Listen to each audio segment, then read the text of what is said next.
देखिए, हम किसी भी कीमत पर छात्रों का हित चाहते हैं। इसीलिए हमने जितने भी एग्ज़ाम थे, जो भी शिकायतें आई उनको रद्द करने के बाद तत्काल नई तिथि घोषित करी और नई तिथि घोषित करने के साथ ही परिवहन निगम की बसों में एग्ज़ाम में आने वाले परीक्षार्थियों के लिए निःशुल्क व्यवस्था की है। एग्ज़ाम के शुल्क को नहीं लिया गया है और नकल अध्यादेश हमने कहा था हम लेकर आएंगे 10 तारीख तक, क्योंकि कैबिनेट होनी थी और कैबिनेट थोड़ा आगे चली गई। हमारे पहले से कुछ कार्यक्रम लगे हुए थे सभी मंत्रियों के, तो कैबिनेट न होने के बाद भी हमने उसको विचलन से अनुमोदन करके महामहिम राज्यपाल महोदय को अग्रसारित कर दिया है और यह भी तय कर दिया कि जितनी भी परीक्षाएं होंगी अब वो सारी परीक्षाएं इस नकल अध्यादेश से आच्छादित होंगी। उसमें जो प्रावधान किए हैं 10 साल तक की जो कैद है, इसके अलावा सारी संपत्ति जब्त करने का है और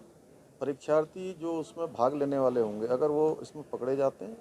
तो उनको अगले 10 वर्षों तक किसी भी परीक्षा में भाग लेने का कोई अवसर नहीं होगा। इसको हमने सबसे सख्त कानून जो हो सकता था वो बनाने का प्रावधान किया है। इसलिए हम छात्रों से भी कहना चाहते हैं कि हमारे छात्र छात्राएं, बेटे बेटियां, सभी को मैं विश्वास दिलाता हूं कि वो किसी भी ऐसे उस पर न जाएं कि अन्यथा उनको जो है जो परीक्षाएं होने वाली हैं उनकी तैयारियां करें, उन तैयारियों में लग जाएं और सभी परीक्षाएं पारदर्शी होंगी, निष्पक्ष होंगी। सर, भी छात्र एवं छात्राओं का जो अपनी तैयारी कर रहे हैं, हम उनके भविष्य का पहले से भी ध्यान रख रहे हैं और आगे भी ध्यान रखेंगे कि उन छात्रों और छात्राओं के साथ किसी प्रकार का भी